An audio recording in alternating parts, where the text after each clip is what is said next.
What is up, guys, and welcome on back to the news with TK. And yes, we are traveling, but the president is speaking right now with the Italian head of state, and I think we should cover it, see what the president has to say, and then we'll come back and talk about it. We're just waiting here for a minute or two. I'll start getting the screencast up from the White House here in a few seconds. And without further ado, let's get directly into it. Thank you very much, everybody. And I've been briefed on the Florida State University, Tallahassee active shooting. I guess it's an active shooter. Fully briefed as to where we are right now. It's a shame. It's a horrible thing. Horrible that things like this take place. And we'll have more to say about it later. In the meantime, it's an honor to have the Prime Minister of Italy with us, Prime Minister Meloni, who's doing a fantastic job. I would say that she has taken Europe by storm and highly respected. Everybody loves her and respects her, and I can't say that about many people. And she's become a friend, and we really have a great relationship between Italy and ourselves. And we talked about trade. We talked about many, many things during our luncheon, and she'll be saying a few words, but she's a very special person, and it's nice to have you with us. Thank you very much. Thank you very much, Mr. President. Thank you for your warm welcome. Thank you for this occasion, which is aimed to strengthen our relation, our friendship that comes from very far. You know, today is April 17, and April 17 marks the anniversary of the agreement that allowed Cristoforo Colombo to make his trip. And I say to remember how ancient are our ties, but also to remind that we both share another fight, which is the fight against the woke and ideology that would like to erase our history. And as I know that we share lots of things on tackling illegal migration, on fighting against synthetic drugs. You know, Italy has been one of the nations that made a plan against fentanyl, for example. But we have been talking about many bilateral topics and things that we can do together, about defense, about economic space, about energy. Italy will have to increase its LNG imports, and also nuclear that we are trying to develop. I think there can be ways to work together, and the Italian enterprises will invest, as they've been doing for many years, as you know, in the next years, I think around 10 billion. That shows how interconnected our economies are. And that's very important, Mr. President. It's not only about Italy, it's about the entire Europe. The exchange between us is a very big one. Investments, trade. It's a topic that we are discussing in this week. But at the end of the day, look, somebody calls me, I was saying it before, such a Western nationalism. I don't know if it is the right word, but I know that when I speak about West, mainly I don't speak about a geographical space. I speak about a civilization.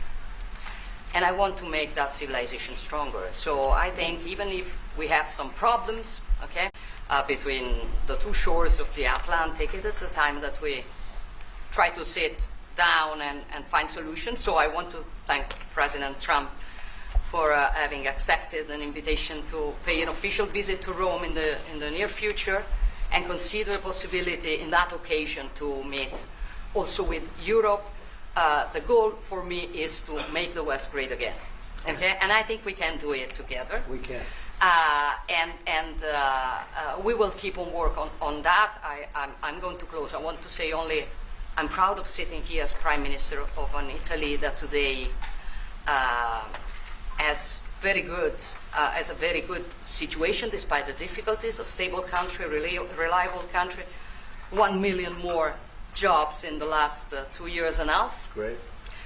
Inflation is going down, so you forgive me if I promote a bit my country, Yeah, but please. you're a businessman and you understand me. So migration flows going down 60%. So we are trying to do our best, but I think we can do it even better together. Also on Ukraine, I will close.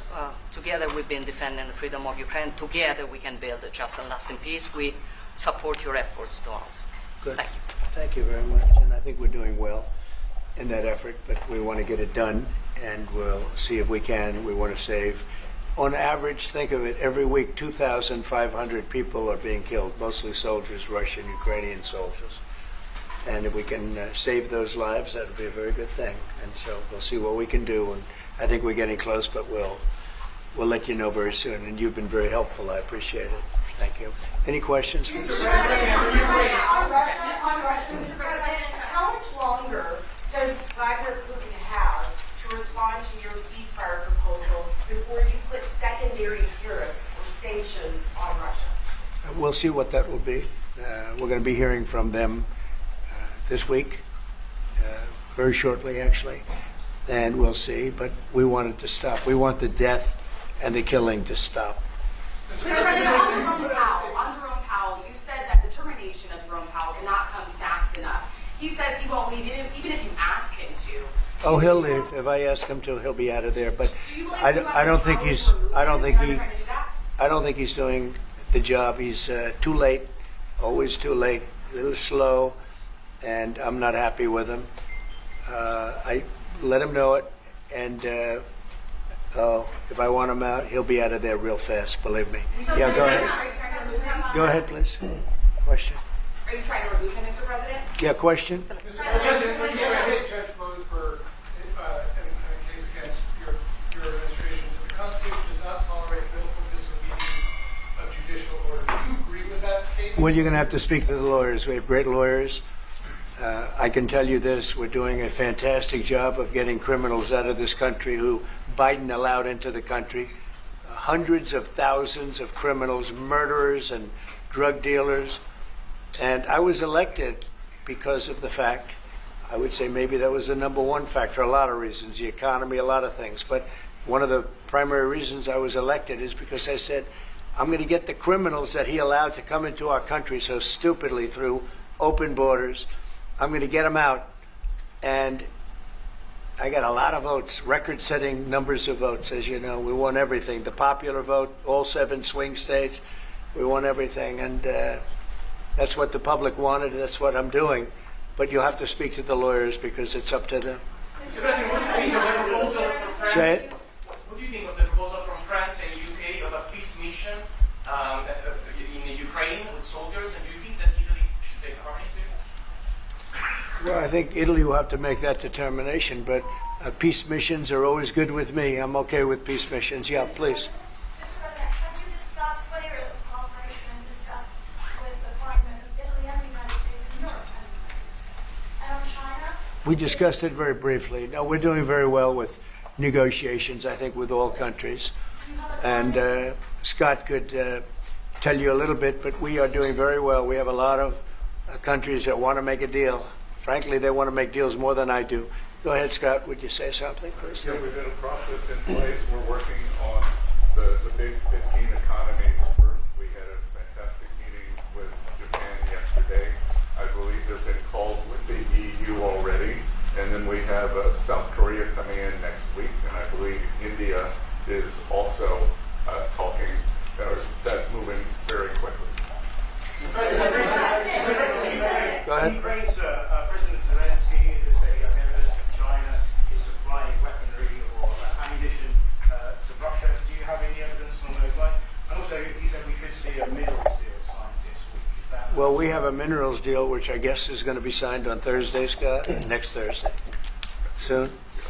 And I assume they're going to live up to the deal, so we'll see. But we have a deal on that. No, I have no comment on that. I have no idea. That's his statement, not mine. Mr. President, there were reports that the UAE off the Israeli attack on Iranian nuclear facilities. Can you comment on that? Is that accurate? And they say the attack is what? That you waved off an Israeli plan to attack Iranian nuclear facilities. I wouldn't say waved off. I'm not in a rush to do it because I think that Iran has a chance to have a great country and to live happily without death. And I'd like to see that. That's my first option. If there's a second option, I think it would be very bad for Iran. And I think Iran is wanting to talk. I hope they're wanting to talk. It's going to be very good for them if they do. And I'd like to see Iran thrive in the future, do fantastically well. I know the Iranian people, they're incredible people. Always have been very smart, very energetic, very successful people. And I don't want to do anything that's going to hurt anybody. I really don't. But Iran can't have a nuclear weapon. It's, pretty simple. It's really simple. We're not looking to take their industry. We're not looking to take their land. All we're saying is you can't have a nuclear weapon. The deal that was made with Obama, that deal would have expired already. It was a terrible deal. It would have expired. And that gave them a clear path to a nuclear weapon. I wouldn't have accepted. That's why I terminated the deal. Number one, it was way too short. When countries are involved, you don't make short-term deals. These are countries with long lives. And I terminated that. And it was a great termination because it didn't allow us to do anything. Once it terminated, you know what the deal was. It was a terrible deal. Really, one of many terrible deals made by the U.S. But no, I'd like to see Iran thrive. And they can do that, I think, very easily, or they can do it the other way. And the other way is not going to be good for them. It's going to be really bad for them. What do you make of the Nvidia CEO going to China and met with trade officials there? Well, Jensen's an amazing guy. He's become a friend of mine. And I don't know, he's a person that's very proud of our country. He loves our country. I'm not worried about Jensen at all. Mr. President, for holding you in contempt, will you take steps to return Kilmar Abrego Garcia to the United States and put him in front of a judge? Well, I'm not involved in it. I'm going to respond by saying you'll have to speak to the lawyers, the DOJ. I've heard many things about him, and we'll have to find out what the truth is. But I will say this, we were inundated by millions of people, many millions of people during the Biden administration. They say 21 million. And a big percentage of those are criminals, serious criminals. I'm not saying just criminal because they came into the border illegally. I'm saying they're criminals at the highest level, murderers. Many of those people murdered more than one person, and they're on the loose. And I was elected to get rid of those criminals, to get them out of our country, or to put them away, but to get them out of our country. And I don't see how judges can take that authority away from a president. We've done an amazing job, Tom Homan, Kristi Noem. We have done an amazing job. Nobody can believe the job we've done. Oh, boy. Well, there was a lot of stuff talked about there, right? Everything from tariffs. We unfortunately had a shooting today at Florida State University. He talked about Abrego Garcia, which I'm going to do a separate video on that. I can't see how any side could be on the side of somebody who beat the crap out of their wife and has been found, who also was caught when he was arrested with copious amounts of illegal drugs, fentanyl, and firearms. But we have U.S. senators down there trying to get this guy out. Make it make sense. Make it make sense. Make it make sense. I don't get it. And I know the comments of the people on the other side. Oh, it's an administrative thing. They have to follow the law. The law said he was supposed to be removed twice. But he talked about China. He talked about working out deals with the EU, and they talked about trade with Italy. These are all huge, huge, awesome things. And something I think that we could see. I really think we're going to get a deal before the weekend, before the Easter weekend. I really feel like we're going to get a good deal here at some point on Friday. So I leave the question to you. What do you guys think about what the president said? Give the video a big thumbs up if you like what I do. Hit the subscribe button if you haven't already. There was more comments that were made. I didn't want to make this thing run for 30 or 40 minutes on you guys.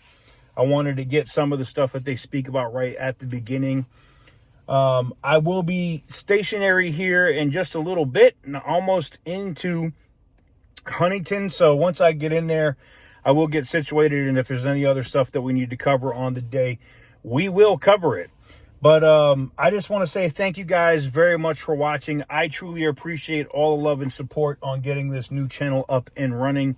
And I look forward to covering all of this with you guys here very soon. Stay petty, my friends.